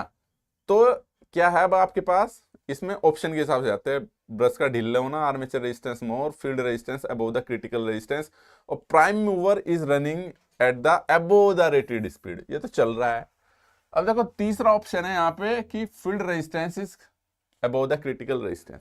ये क्रिटिकल रेजिस्टेंस क्या है भाई? ऑप्शन तो इसका सी ही रहेगा। क्रिटिकल रेजिस्टेंस क्या है? आपने पढ़ा है कि ये देखा, ये फील्ड वाइंडिंग आरएसएच होता था, इसमें ये फ्लक्स बनाती है। ये फ्लक्स तभी बनता है जब आपके पास आरएसएच यानी कि फील्ड का resistance always less than the RC, critical resistance से कम हो। क्योंकि क्रिटिकल रेजिस्टेंस से अगर रेजिस्टेंस कम होगा तब इसमें करंट जाएगी, फ्लक्स बनेगा। ठीक है, अगर रेजिस्टेंस ज्यादा होगा तो वोल्टेज बिल्ड नहीं होगी। आई बात समझ में? तो चाहे आपके पास मैं बता दूं यहां पर कि फील्ड रेजिस्टेंस की वैल्यू हमेशा क्रिटिकल रेजिस्टेंस से कम होनी चाहिए। क्रिटिकल का मतलब समझते हो ना आप? कहते नहीं यार हालत बड़ी क्रिटिकल है, या तो इस पार है या उस पार है, बंदे की हालत क्रिटिकल है, या तो बचेगा बहुत मुश्किल ही लगेगा, है ना, या तो इधर रहेगा उधर रहेगा। तो ऐसे ही यहाँ पे है कि भाई रेजिस्टेंस की वैल्यू क्या है आपके पास, क्रिटिकल रेजिस्टेंस से कम होनी चाहिए फील्ड रेजिस्टेंस की, तभी वो वोल्टेज बनाएगा, अदरवाइज नहीं बनाएगा। क्योंकि रेजिस्टेंस अधिक होने से करंट कम होती है और करंट के कारण ही फ्लक्स बनता है। इतनी करंट उसमें प्रोड्यूस नहीं हो पाएगी तो ना इतना फ्लक्स बनेगा भाई आपके पास। ठीक है, नेक्स्ट क्वेश्चन पे आ जाते हैं अब आपके पास। इसने पूछा है कि why DC generator are losing है वो, ठीक है, देयर रेजिडुअल मैग्नेटिज्म। अब रेजिडुअल मैग्नेटिज्म समझते हो आप? मैग्नेटिक सर्किट जिसने ढंग से पढ़ा होगा तो बता देगा रेजिडुअल मैग्नेटिज्म क्या होता है। चलो भाई, रेजिडुअल मैग्नेटिज्म का कारण क्या है? सिंपल सी बात है कि भाई रेजिडुअल मैग्नेटिज्म क्या है आपके पास, ये पढ़ रखा ना हमने, बीएच कर पढ़ा होगा, है ना, कि भाई मेरे पास ये एन आई होता था और ये मेरे पास बी रहता था, फाई फ्लक्स। तो इनमें से अगर मैं करंट जीरो कर दूं, करंट जीरो हो जाती है भाई आपके पास यहाँ पे, लेकिन ये यहाँ पे देखो कुछ तो फ्लक्स बच रहा है, कुछ तो फ्लक्स दिखा रहा है। ठीक है, तो करंट जीरो होने पर भी कुछ फ्लक्स बच रहा है, इसी को रेजिडुअल बोलते थे। यानी कि आपने वाइंडिंग से, फील्ड से करंट को जीरो कर दिया, लेकिन तब भी उसमें फ्लक्स जीरो नहीं हुआ, तो जो बचा हुआ फ्लक्स है उसी को क्या बोलते हैं हम? Residual flux. एक बच्चे ने अवशेष चुबकातो बोला है, शुद्ध हिंदी का तो यार पता नहीं, ठीक है, हाँ, लेकिन इसमें दे रखा है, इसमें शुद्ध हिंदी में अवशिष्ट चुंबकत्व, ठीक है, बोलते हैं। हिंदी इंग्लिश इसलिए दोनों में बना भी रखे भाई। तो इसका कारण क्या होता है? ये कब रहता है रेजिडुअल? जब आप, सिंपल सी बात है, यहाँ पे जीरो हो रहा है, देखो यहाँ पे क्या हो रहा, I is equal to, sorry I है यहाँ पे, बट यहाँ पे क्या, फ्लक्स जीरो हो रहा है। इसमें क्या है, करंट अगर आपके पास इधर थी तो माइनस करंट, यानी कि करंट को मैं उल्टी दिशा में फ्लो कराता हूं। ठीक है, अब ऐसा कब होगा? हैवी शॉर्ट सर्किट से नहीं होगा, running without the load continuously से नहीं होगा, continuous running without break, change the direction of rotation very oft. ठीक है, अगर आपने उसके घूमने की डायरेक्शन बदल दी है, ठीक है, मैकेनिकल की भी प्रैक्टिस बेटा यहीं से हो रही, चाहे चैनल की प्लेलिस्ट तो देखो, थोड़ी प्रैक्टिस चल रही है उसमें, बहुत प्रैक्टिस चल रही है। ठीक है, तो इसमें क्या है, इलेक्ट्रिकल की कम थी इसलिए करा रहे हैं। अब देखो डायरेक्शन बदलने से क्या होता है भाई आपके पास, डायरेक्शन बदलने से कैसे हो जाएगा भाई आपके पास? अगर मैं डायरेक्शन बदल देता हूं, आपने फ्लेमिंग का राइट हैंड रूल का प्रिंसिपल पढ़ा होगा, उसमें बता रखा है, अगर मैं डायरेक्शन बदल देता हूं तो करंट की डायरेक्शन बदल जाती है। ठीक है, तो अगर मैं डायरेक्शन बदलूंगा तो पहले इसमें करंट ऐसे जा रही थी, फिर ऐसे जाएगी, डायरेक्शन बदल दूंगा तो डायरेक्शन बदल देने से मैग्नेटिज्म चला जाता है। आई बात समझ में? ठीक है, इसलिए कभी भी उसे उल्टी दिशा में नहीं घुमाना चाहिए। जब भी डीसी जनरेटर हो आपका फ्री में नहीं घुमाना चाहिए, उसे हवा में ला इधर घुमा दो उधर घुमा दो, हालांकि घूमेगा नहीं वो। ठीक है, इंजीनियर से जुगाड़ करके रखते हैं उसमें, एक ही दिशा में घुमा सकते हो आप उसे। लैप वाइंडिंग में पैरेलल पाथ की संख्या होती है, आपको बता दें ए इक्वल टू पी होती है, बहुत इंपॉर्टेंट है, तो इसलिए मैंने क्वेश्चन दोबारा डाल दिया, हालांकि पहले डिस्कस हम कर चुके हैं। चलिए भाई, ये क्वेश्चन कुछ ऐसे हैं जो बिल्कुल फिक्स है भाई, और जिसने लेक्चर देखे होंगे वो तो फटाक से बता ही दे रहा होगा। ठीक है, बुक कहाँ मिलेगा? बुक बेटा उस पे है, एप्लीकेशन पे टेस्ट सीरीज है, बुक नीचे लिंक दे रखे हैं, एप्लीकेशन के लिंक है, बुक के लिंक है, एप्लीकेशन डाउनलोड करो आपको बुक मिल जाएगा। ठीक है, विद सॉल्यूशन, सारे क्वेश्चन वहीं से हैं, अब विद सॉल्यूशन है। जो सॉल्यूशन मैं यहाँ बता रहा हूँ वहाँ पे हिंदी में बढ़िया तरीके से इजी लैंग्वेज में सॉल्यूशन लिखा है, क्वेश्चन हिंदी इंग्लिश दोनों में है। ठीक है, एप्लीकेशन पे जाइए आप, डीसी जनरेटर के मामले में अधिकतम दक्षता के लिए क्या शर्त है? Condition for maximum efficiency. Maximum efficiency के लिए भाई शर्त बता दो क्या है इसकी जरा। तो शर्त है भाई आपके पास, सिंपल सी बात है, वेरिएबल लॉस आपके पास जब कांस्टेंट लॉस के बराबर होते हैं तो इसकी मैक्सिमम कंडीशन होती है, यानी कि मैक्सिमम आउटपुट देता है। क्यों देता है, कैसे देता है, सब हमने उसमें डेरिवेशन में भाई बता रखा है। चलिए अच्छा, मैंने बता रखा ना, ये क्वेश्चन जब आप चैप्टर पढ़ लोगे, लेक्चर देख लोगे, उसके बाद ही समझ में आएंगे। हवा में तो बिल्कुल नहीं आओगे, डायरेक्ट करने बैठोगे न्यूमेरिकल है। इसने बोला कि 8 पोल 250 वोल्ट का वेव वाउंड डीसी जनरेटर है, 400 कंडक्टर्स है। If the generator is to be lap wound the number of conductor require is. इसने बोला कि भाई मेरे पास 8 पोल का ना 250 वोल्ट का वेव जनरेटर है। इससे मैंने शॉर्टकट भी बना रखा, शॉर्ट वीडियो भी देखना आप। बुक का प्राइस ज्यादा नहीं, 199 रुपए है भाई। एप्लीकेशन पे जाओ बेटा, वहां पे सब चीज लिखी हुई है, ठीक है। इसने बोला कि भाई मेरा वेव वाउंड जनरेटर है, 400 कंडक्टर हैं उसके पास। तो उसने बोला कि अगर मैं जनरेटर को लैप वाउंड में कनेक्ट कर दूं, ठीक है, तो कितने कंडक्टर की रिक्वायरमेंट होगी। अब देखो ध्यान देना पड़ेगा भाई हमें।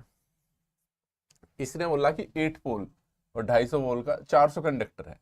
400 क्या बोल रहा है इसने, 400 कंडक्टर बोल रहे हैं इस पे, ठीक है। इसका कहने का मतलब है कि भाई 400 कंडक्टर का मतलब ये हुआ,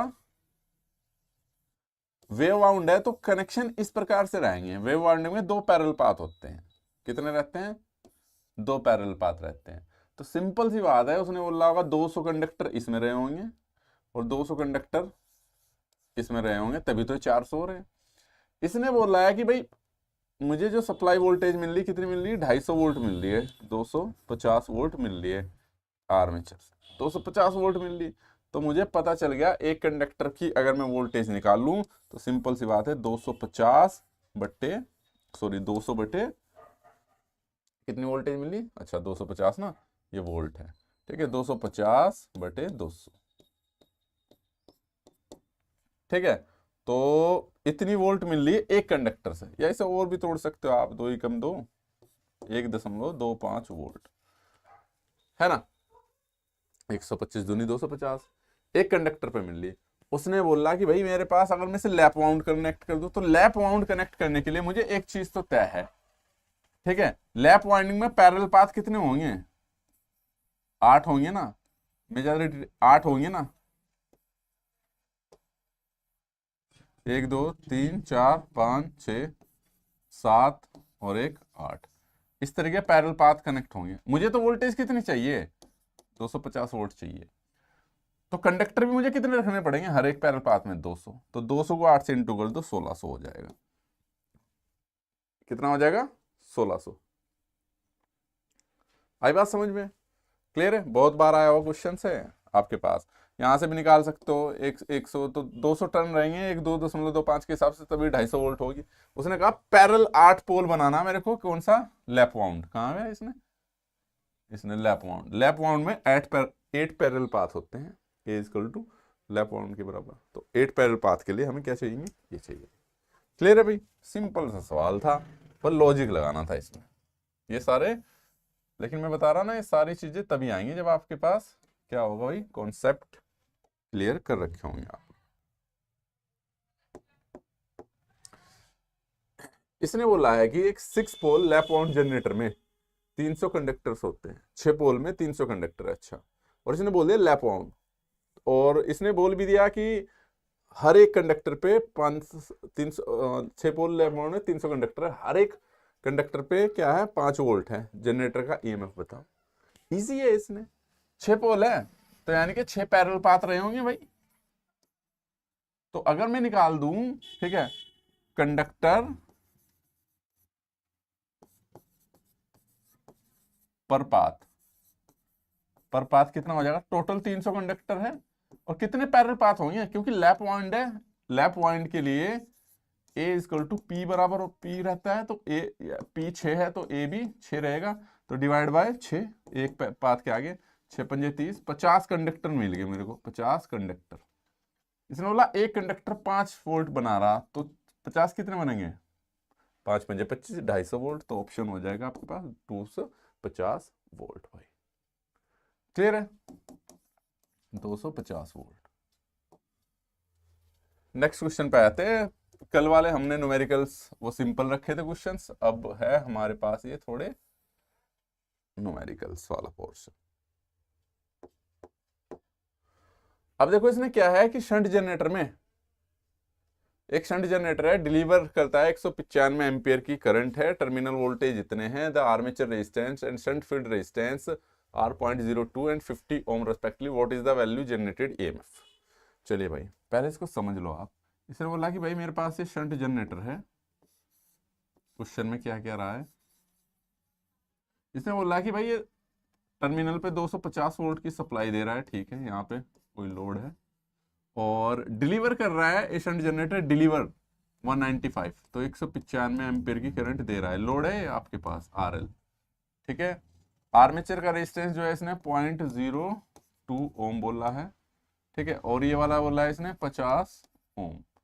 तो इसने पूछा है कि what is the generated EMF, तो यहाँ पे जो ईजी जनरेट होता है आर्मेचर के अंदर पूछा, ईजी इक्वल टू होता है आपके पास IA RA प्लस के V तो दे रखा है इसने, मेरे को क्या चाहिए, मेरे को चाहिए क्या IA, सिंपल, V दे रखा, RA दे रखा, IA आपने पढ़ा है ISH प्लस के IL, ISH कैसे निकाल लोगे, ISH VSH अपॉन के RSH, VRSH देखना, V क्या करो 250 वोल्ट यहाँ है तो 250 यहाँ भी रहेगा, तो 250 डिवाइड बाई RSH 50, 5 पंजे 25, 5 एम्पियर, 5 एम्पियर ये मैं वापस इसमें पुट करूँ तो 5 प्लस के IL, लोड पे जो करंट जा रही 195, तो कितनी होगी 200 एम्पियर, इसे ला के यहाँ रख दो बस वापस 200 को, बस देख लो कहाँ से क्या क्या चीज़ें निकलनी, 200 इंटू RA की वैल्यू है 0.02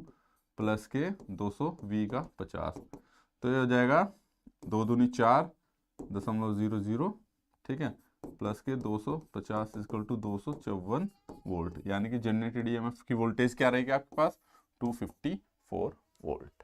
कोई दिक्कत भाई यहाँ तक? चलिए ये आएंगे सारी चीजें प्रैक्टिस से भाई, किससे आएंगे सब चीजें, प्रैक्टिस, प्रैक्टिस से आएंगे, प्रैक्टिस से, ठीक है। इस सवाल को बताए, ए 6 पोल लैप वाउंड 600 कंडक्टर है, द इंड्यूस पर कंडक्टर 5 वोल्ट है, how much EMF this generator produce. ये सेम ऐसा ही क्वेश्चन है जैसे पहले हो गया, तो लैप वाउंड है तो ये पैरेलल पाथ हो जाएंगे 600/6, तो कितना आ जाएगा 100 आ जाएगा। अब 100 कंडक्टर एक पाथ में है तो हर एक कंडक्टर 5 वोल्ट बना रहा है, तो 100 इंटू 5, जैसे पहले था, मैं ज्यादा डीपली जा नहीं रहा, 500 वोल्ट बनाएगा इसमें, है इसमें, मैंने तो गड़बड़ी नहीं कर दिया, तो नॉन ऑफ दिस हो जाएगा बस, ठीक है।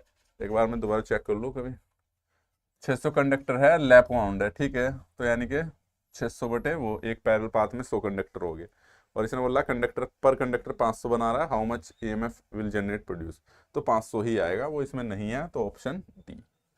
चलिए अब देखो, इस पे भी बहुत सवाल आते हैं भाई आपके पास, MNA GNA पे भाई, MNA GNA क्या होते हैं, मैग्नेटिक न्यूट्रल एक्सिस, और GNA आपके पास, चलिए अच्छा, इसमें आता है आपके पास डीसी जनरेटर में आर्मेचर रिएक्शन के सापेक्ष MNA से तात्पर्य है, तो भाई मैग्नेटिक न्यूट्रल एक्सिस से क्या, MNA की फुल फॉर्म पूछी, दो चीजें होती है, एक MNA एक GNA, जियोमेट्रिकल न्यूट्रल एक्सिस और मैग्नेटिक न्यूट्रल एक्सिस, ठीक है। मैं बता दूं ट्रांस उसमें क्या नाम है आपके पास, नो आएंगे, चलो आगे क्वेश्चन मैंने डाल रखे हैं, तो मैग्नेटिक न्यूट्रल एक्सिस कहां पर है,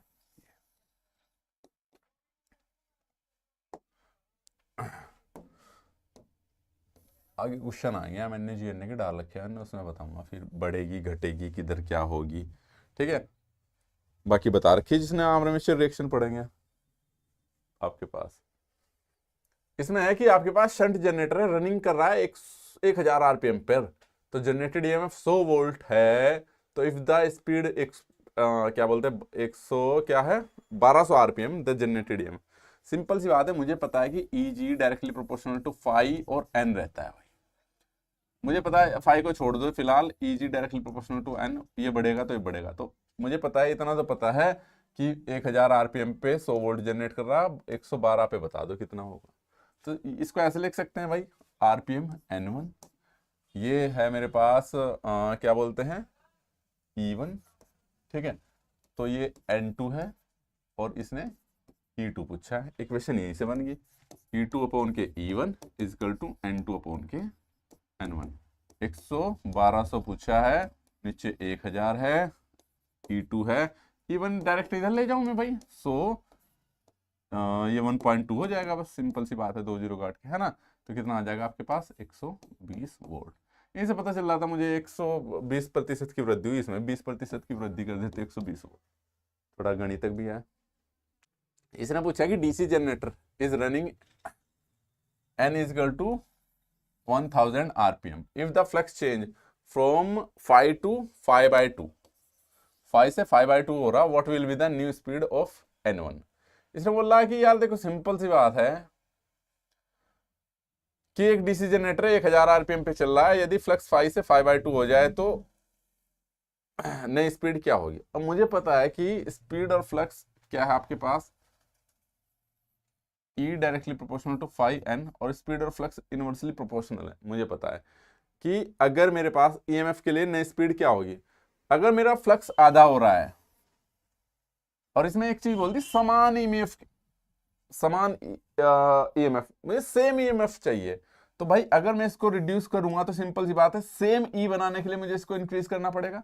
अच्छा, इसको सर आपने अगर डिवाइड बाय 2 किया तो इसे गुना 2, तभी तो सेम रहेगा, तो यानी कि डबल कर दो, जस्ट सिंपल सी बात है। देख लो इसमें कहां पर है, तो न्यू स्पीड क्या होगी, अगर पहले 1000 RPM थी तो अब 2000 RPM हो जाएगी।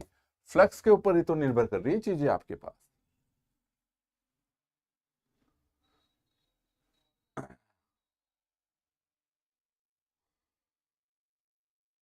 सर इलेक्ट्रिकल का हूँ, थोड़ा सा बता दीजिए रोड मैप तैयारी का।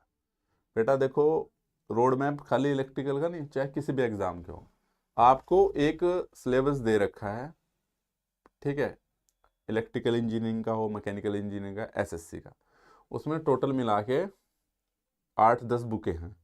वो टेक्निकल के पढ़ने हैं आपको, वो ढंग से पढ़ना है, एप्टी पढ़ना है, रीजनिंग पढ़ना है और जीएस पढ़ना है। ये 4 चीज़ पढ़ लो, आप कोई भी एग्जाम क्रैक कर लोगे ढंग से, बस।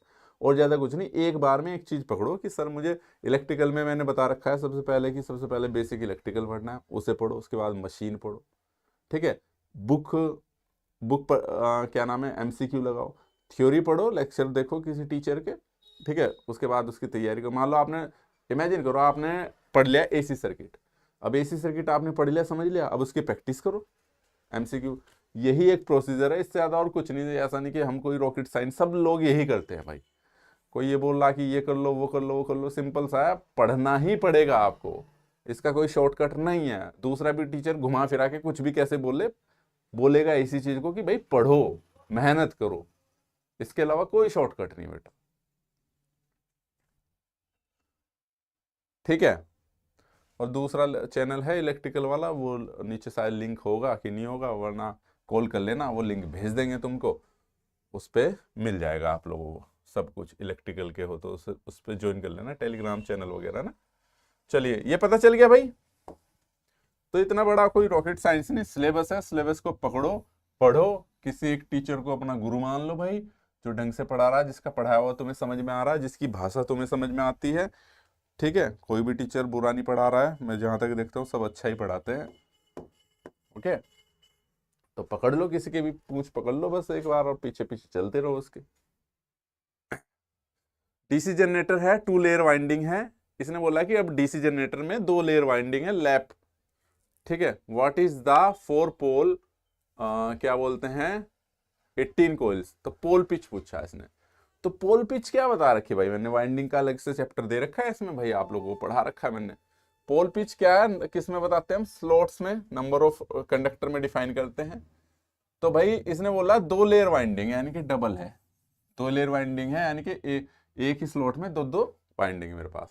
तो इसको किससे डिफाइन कर, पोल पिच क्या होती है आपके पास, ठीक है।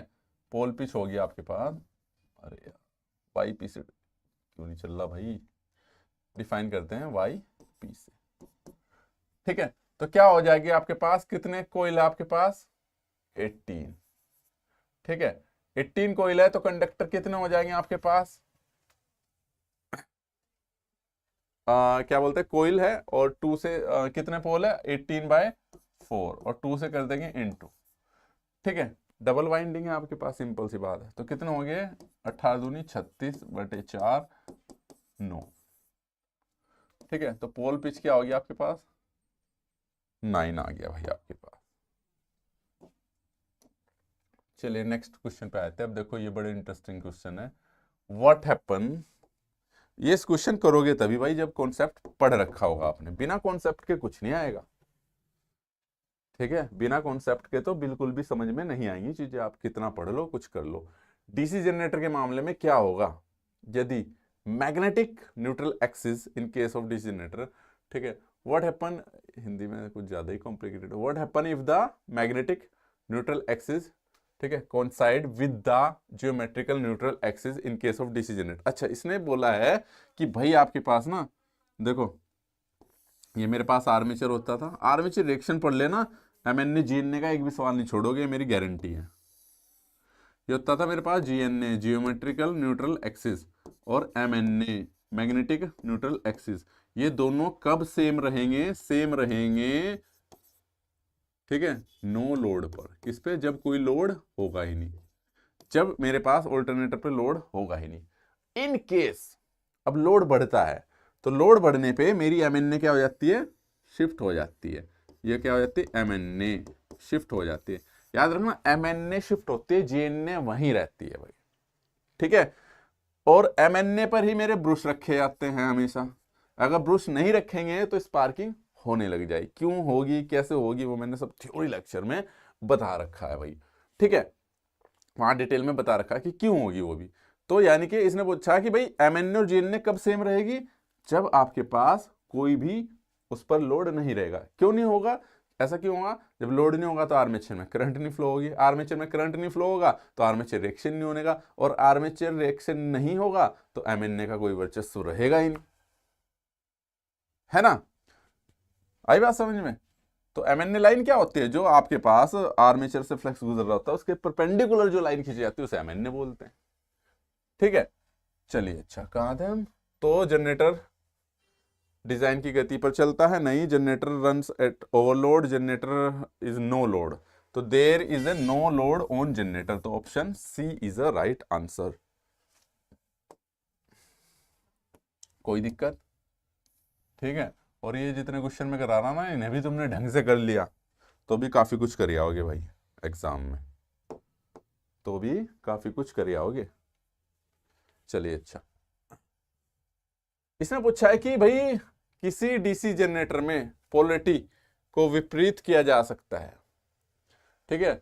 The polarity of DC generator can be reverse, तो डीसी जनरेटर की पोलरिटी कैसे रिवर्स कर सकते हैं, दो चीज है आपके पास भाई, देखो सिंपल सी बात है, ये होता है एन एस और ये है आपके पास, दो कारण है आपके पास, ठीक है। या तो आप इसकी डायरेक्शन को चेंज करो घुमाने की, या मैग्नेटिक फील्ड को चेंज करो, यानी कि एन एस इधर है तो एन एस इधर कर दो तो भी डायरेक्शन चेंज जाएगी, या स्पीड को चेंज करो। क्यों होगा, कैसे होगा, मैंने बता रखा राइट हैंड रूल से, ठीक है। अब मैं यहाँ पे राइट हैंड रूल बताने से आपको फ्लेमिंग का राइट हैंड रूल कहता है, सारी चीजें बता रखी है इसमें, ठीक है। फिर एक क्वेश्चन पे बहुत लंबा समय लग जाएगा, है ना। तो बस वो अप्लाई करके देखना है भाई, आपको करके बता भी रखा है आपको, ठीक है। तो increase the field current, reverse the current, field current, और रिवर्स द आपके पास क्या बोलते हैं, field current, also the direction rotation, इसमें क्षेत्र की धारा की दिशा तथा घूमने की दिशा को उलट करके, दोनों बदलोगे तो नहीं होगा। लेकिन इसमें से अगर ये हो जाता और, यहां पे अगर और हो जाता तो ऑप्शन सी हो जाता मेरे पास, ठीक है। तो मैं क्या करूंगा यहाँ पे, option B, reverse the field current, field current को अगर मैं रिवर्स कर दूंगा तो एन एस से एस एन इधर हो जाएगा। आई बात समझ में। लेकिन अगर आप भाई यहां पर क्या कर रहे हो, रिवर्स द फील्ड करंट और and also the current direction, अब देखो मैं लगा के दिखा देता हूं ना कि कितना इलेजर, राइट हैंड रूल ये है।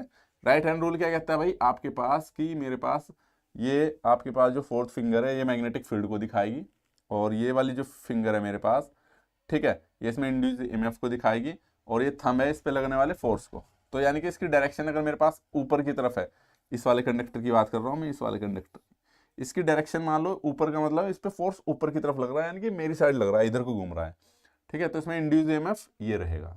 लेकिन इमेजिन करो मैं इसकी डायरेक्शन अपनी तरफ ना करके नीचे की तरफ करूं, तो देखना थंब मैंने नीचे कर दिया, अब इस साइड कर दिया, तो इंड्यूस ईएमएफ की डायरेक्शन क्या होगी, पहले ऊपर थी तो अब नीचे हो गई। तो यानी कि या तो मैं इसकी डायरेक्शन बदल दूं, ठीक है, लेकिन ऐसा तभी होता फील्ड की डायरेक्शन ना होती। अगर मैं फील्ड की डायरेक्शन भी बदल दूं, देखो इसके साथ साथ देखना, और इस पे फोर्स जो है अपनी तरफ ही रखूं, तो फील्ड की डायरेक्शन अब एन से एस इधर कर लो, और क्या नाम है इसमें जो फोर्स की डायरेक्शन है ऊपर करो, तो क्या हो गया आपके पास, डायरेक्शन चेंज हो जा रही है ना। तो दो में से किसी एक चीज का करना पड़ेगा। ठीक है, तो कंफ्यूज मत होना बेटा।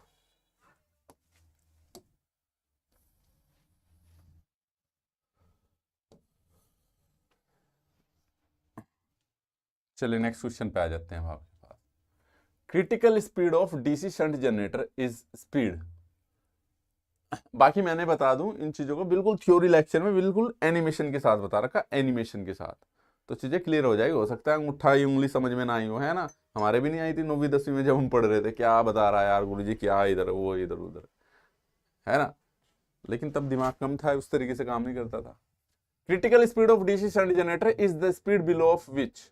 तो क्रिटिकल स्पीड क्या होती है भाई आपके पास, इसने बोला कि क्रांतिक चाल वह होती है जिससे चाल के नीचे, जिस चाल के नीचे, यानी कि जो क्रिटिकल स्पीड है आपकी एक पर्टिकुलर स्पीड के बाद, अब मान लो इमेजिन करो आपके पास जनरेटर रखा और वो आपका बिल्कुल ऐसा रो रो के चल रहा है, ये घूम तो ये भी रहा भाई, लेकिन क्या वो वोल्टेज बनाएगा।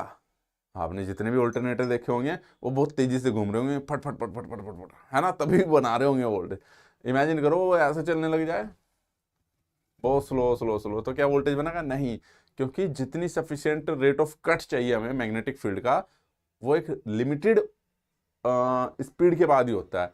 अगर स्पीड उस स्पीड से नीचे जहां पे वोल्टेज बनाना बंद कर दे, उसी को बोलते हैं क्रिटिकल स्पीड। तो जनरेटर की या ऑल्टरनेटर की स्पीड हमेशा क्रिटिकल स्पीड से अधिक ही होनी चाहिए भाई, क्लियर है, हमेशा क्या होनी चाहिए, अधिक होनी चाहिए। तो क्रिटिकल स्पीड क्या होगी, जनरेटर फेल हो जाता है वोल्टेज बनाने में। हाँ बिल्कुल, इसने क्या पूछा, इसने सवाल ये पूछा कि critical speed this is the speed below, तो उससे नीचे की स्पीड पे बंद हो जाता है, बिल्ट अप द वोल्टेज बनाता है, बाहर ले सकता है, नहीं ले सकता। तो to generate the to generator fails the built up the voltage, यानी कि स्पीड की वैल्यू हमेशा जो ऑल्टरनेटर जनरेटर की स्पीड है वो क्रिटिकल स्पीड से अधिक ही होनी चाहिए, कम होगी तो भाई काम नहीं चलेगा भाई। क्लियर है भाई सभी बच्चों को, हो गया होगा तो बता देना भाई। ओके चलिए नेक्स्ट क्वेश्चन पे आ जाते हैं आपके पास। इसने पूछा कि यदि if the field resistance is more than the critical resistance, अभी बताया था कुछ देर पहले, तो डिस्कस नहीं करूंगा। ठीक है, अगर फील्ड का रेजिस्टेंस क्रिटिकल रेजिस्टेंस से अधिक हो तो जनरेटर आपका वोल्टेज नहीं बनाएगा। क्यों, क्योंकि करंट कम रहेगी, करंट कम रहेगी तो वोल्टेज फ्लक्स नहीं बनेगा, एक्साइट ही नहीं होगा। Generator will built up the voltage बनाएगा, जनरेटर उत्तेजित नहीं होगा या एक्साइट नहीं होगा। ठीक है, कॉन्स्टेंट रहेगा, ये सब नहीं रहेगा, बस वो बिल्ट ही नहीं करेगा आपके पास। ओके, कंपनसेटिंग वाइंडिंग क्या होती है, कंपनसेटिंग वाइंडिंग भाई, गुरुजी कंपनसेशन चाहिए हमें तो, यानी कि नुकसान का भराव करना, कोई नुकसान हुआ है उसको क्या बोलते हैं, कंपनसेट करना। ठीक है, ये तो क्या होता है, जब आर्मेचर रिएक्शन होता है तो मेन फ्लक्स को रिड्यूस कर देता है ना, तो इसलिए हम कंपनसेटिंग वाइंडिंग की जाती है। कहाँ पे की जाती है ये बता दूं मैं, ये फील्ड वाइंडिंग होती है आपके पास,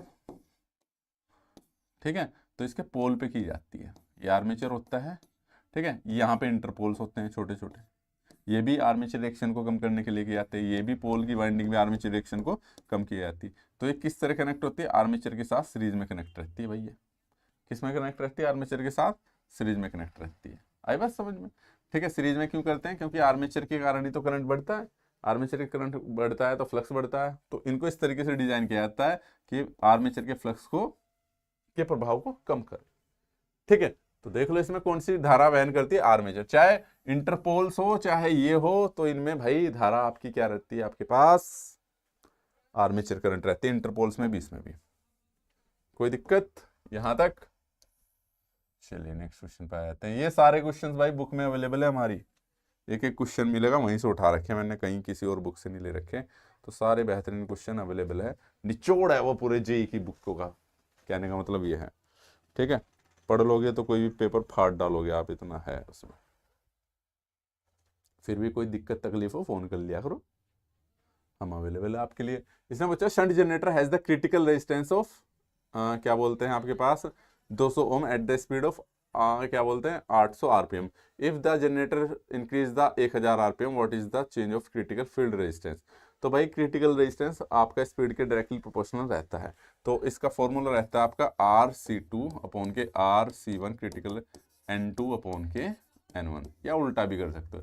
इसने क्या पूछा आपके पास, शंट जनरेटर ये दे दी इसने, N1 दे दिया है इतना है, तो प्रतिरोध RC1 भी दे दिया है, ठीक है।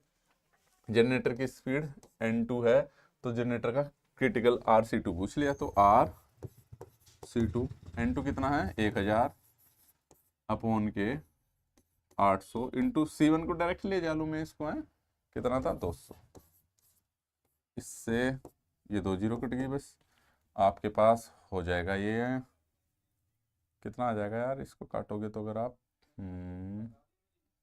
देख लो 200 था, तो 200 से ज़्यादा एक ही लग रहा है मेरे को यहाँ पे, 250 ओम के आसपास आ जाएगा करे तो। अगर हम इसे 4 से काटे, 4 पंजे 20, 50 और 4 दूनी 8, 25, 250 ओम, तो 250 ओम तक बढ़ जाएगा अगर आप स्पीड बढ़ाओगे तो क्रिटिकल रेजिस्टेंस। भाई बात समझ में क्लियर? चलिए भाई, चलिए अगले सवाल में क्वेश्चन करने चलते हैं हम। अब देखिए क्या कहता है, demagnetise effect of armature reaction. Demagnetise effect किसको घटाता है? तो भाई ये मेन फ्लक्स के उसको घटाता है, डीमैग्नेटाइज कर रहा है, मैग्नेटाइज को डीमैग्नेटाइज कर रहा है, यानी कि मेन फ्लक्स को कम कर रहा है। सिंपल सा है, कोई दिक्कत ही नहीं, ज्यादा दिमाग लगाने की बात वही नहीं, नाम में ही आंसर दे रखा उसका, तो है ना, मैग्नेटाइज करने का मतलब है बढ़ा देना। आर्मेचर रिएक्शन किसके समानुपाती होता है? तो आर्मेचर करंट के होगा, क्योंकि आर्मेचर का रिएक्शन हो रहा है, सिंपल सी बात है, आर्मेचर से करंट गुजर रही है, उसी के फ्लक्स को तो ये बढ़ाता है। तो क्या हो गया आपके पास, किसके डायरेक्टली प्रोपोर्शनल रहता है? आर्मेचर के। आर्मेचर करंट बढ़ती है अगर लोड बढ़ता है, अगर लोड बढ़ेगा तो आर्मेचर करंट बढ़ेगी, देन आर्मेचर रिएक्शन भी इंक्रीज होगा। आर्मेचर रिएक्शन इंक्रीज होगा तो आपकी वोल्टेज रिड्यूस होगी। प्रभाव ये रहता है आर्मेचर रिएक्शन का, कि प्रभाव क्या बढ़ रहा है भाई आपके पास। ठीक है, ये टेस्ट है आपके पास, स्विनबर्न टेस्ट नो लोड पे किया जाता है, सेम मशीन में किया जाता है, एफिशिएंसी निकालने के लिए किया जाता है। ये चीजें ये याद रखने की, डाटा स्टैटिक्स है। ठीक है, तो स्विनबर्न का टेस्ट जो है, machine run under the no load condition में चलाते हैं हम इससे, तो इससे आयरन लॉसेस निकालते हैं, फिर आपके पास एफिशिएंसी निकालने में भी ये काम करता है। भाई वीडियो पसंद आया हो तो चैनल को लाइक और सब्सक्राइब जरूर कर ले, साथ में टेलीग्राम चैनल को ज्वाइन कर ले, ताकि आगे की जानकारी आपको मिलती रहे।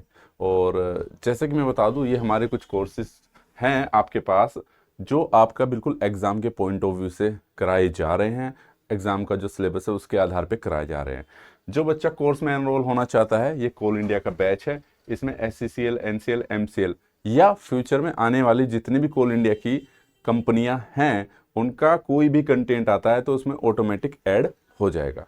ठीक है, और 1 साल की वैलिडिटी है इसमें, तो आपको बेचिंत रहना है इसमें, कि यानी कि आपको अगर फ्यूचर में मान लो 2 महीने बाद दूसरी कोल इंडिया लिमिटेड की भर्ती आ गई है, तो आपको अलग से कोर्स लेना पड़ेगा, वो इसी में कवर कराएंगे हम। अगर कुछ नया चैप्टर आता है तो उसमें ऐड ऑन हो जाएगा।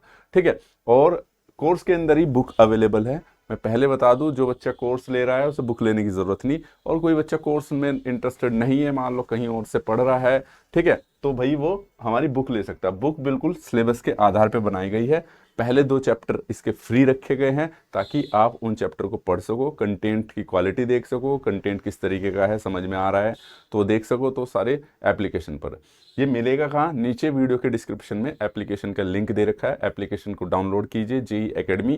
ठीक है, और साथ में उसमें बुक वाले फोल्डर में बुक मिलेगी आपको, और पेड कोर्स वाले में ये कोर्स मिल जाएगा।